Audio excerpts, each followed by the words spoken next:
About Eddy, just obviously you have the familiarity. How big a role did that play, and how close have you kept in touch with him? I always try to be honest with you, keep in touch with as many players as I can. I always follow them. Let me put it that way.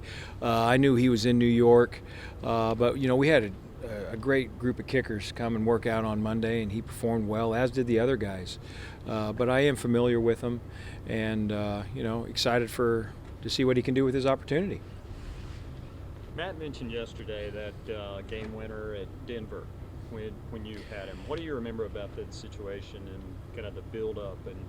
Well, it was a unique situation because in 2018 we had a missed kick in a playoff game, and then we went through a kicking change, and he and the other kicker that was with us went through a lot of things, spring training camp, media circus, and the whole deal. But we opened up, I think, on that Thursday night of the season against Green Bay, and he made his kicks. And then the second week of the season, his week one kicks were makeable kicks. There wasn't a lot of challenging kicks. And then you go to week two, and you're still wondering kind of how he's going to respond to those situations. And he made all his kicks and lines up with 1 second to go to hit a 51-yarder walk-off in Denver.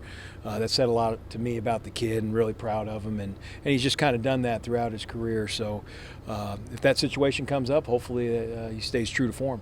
How much is familiarity? I know you brought him yesterday.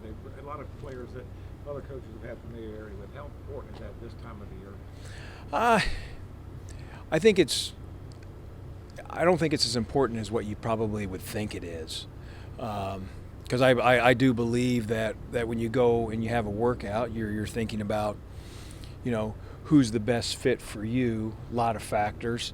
But I think that if you just always go all the time at any position with players that you only know, then you're never giving other guys chances. But it's those things help because the kid. There's some of the guys that worked out here also I have seen in the springtime at free agent camps and those type of things. So I knew who they were and how they performed, and it was good to kind of see where they're at. How do you feel about the return game heading into the regular season? We'll see. I'm excited about it. I'm always excited about the return game, but I think until you kind of get a lot of live bullets, I may be able to give you a better answer. I'm kind of ducking your question a little bit, but we only had 3 kick returns in the preseason. We had a lot of good work against New England in a practice session, so that helped us gauge just where we're at, where we need to improve upon. But that's always a work in progress, but I'm excited about how we're working, and hopefully that'll give us some results. Is the plan to let Andre handle both? We'll see how it all shakes out. I never kind of tip my hand. We'll just kind of see how she plays out. Of course, there's no ideal time to lose a kicker or any player for the season. Yep. What were the unique challenges losing Zane?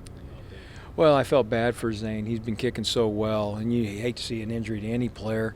I've actually been in a scenario where lost the kicker on a Friday before Sunday's game. So I've been down that road before, and you hate to say it, but it's true. It is truly next man up, and guys get opportunities. So we'll see how he takes advantage of his opportunity. Where was that? That was in Cleveland. Any thought to, and this might have been more appropriate for Scott, but since you're standing here, well, I will say this. It sounds like you might have already answered your question, but go ahead, fire away. Practice squad kicker. I think those benefit to that, or are there enough guys out there that you don't necessarily? I think that's always those are his deal, but those are always things that organizations can talk about. The league's expanded it to 16 and those type of things, but you need players that can physically practice too, offense and defense. So that's not a big deal. Who's your emergency kicker? Emergency kicker. Well, we did him the other night, Johnny. Yeah. Anything else? So emergency punter. Could be you. Could be you if you guys hit it right. All right. I appreciate everybody. Yeah. Thank you. Thank you. Chris. You bet. Thanks, guys. Appreciate it.